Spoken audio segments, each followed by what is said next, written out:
Այսօր ուզում եմ անդրադառնամ մի հարցի, որի մասին շատ քիչ են խոսում, բայց ես համարում եմ կարևոր։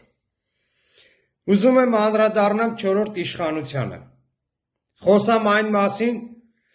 թե ինչպես են իրենց պահում մեր լրագրողները։ Տեսանյութ տեսակ կապված Ռոմանոս Պետրոսյանի հետ։ Այս հանուն Հայաստանի Հանրապետության եք մունատ գալի հիմա։ Մի հատ հասկանանք էլի եք եկել մեր վրա մունատ գալիս։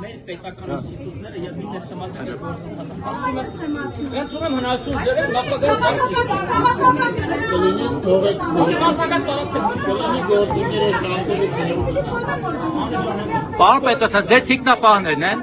Պարոն Պետրոսյան, ձեր թիկնապահներն են։ Բայց ինչ թիկնապահի ֆունկցիա կատարում։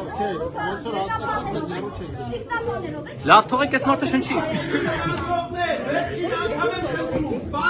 Ձեզ համար նախատեսված տեղերը այլապես ես ստիպված կլինեմ բոլոր կարգազանցներին հեռացնել դահլիճից։ Վերջին նախազգուշացումն է սա։ Բայց այն ինչ որ դուք անում եք, դա անկարգություն է, խուլիգանություն է, լիստերի վարման կարգից դուրս, կանոնակարգից դուրս գործողություն։ Ձեր ուշադրությունը հրավիրել մեր լրագրողների պահվածքին, որը որ իմ համար անընդունելի է։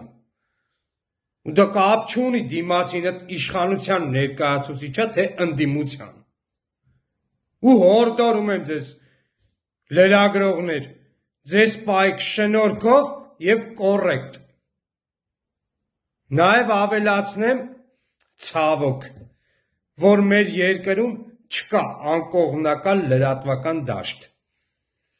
Ժամանակին իշխանականներն ու օլիգարխները ուղակի բանդաներ էին ստեղծում իրենց կողքը, որոնք որ մինչև հիմա կան։ Իսկ այսօր ամեն մի օլիգարխ իր գրպանային լրագրողը ունի։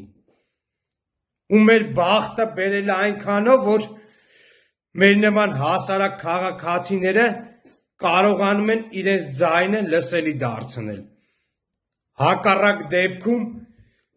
այս լրագրողները մեր երկիրը ուղղակի ներսից կքանդեն։ Ու եւս մեկ անգամ կոչ եմ անում. ձեզ պահեք լրագրողին վայել։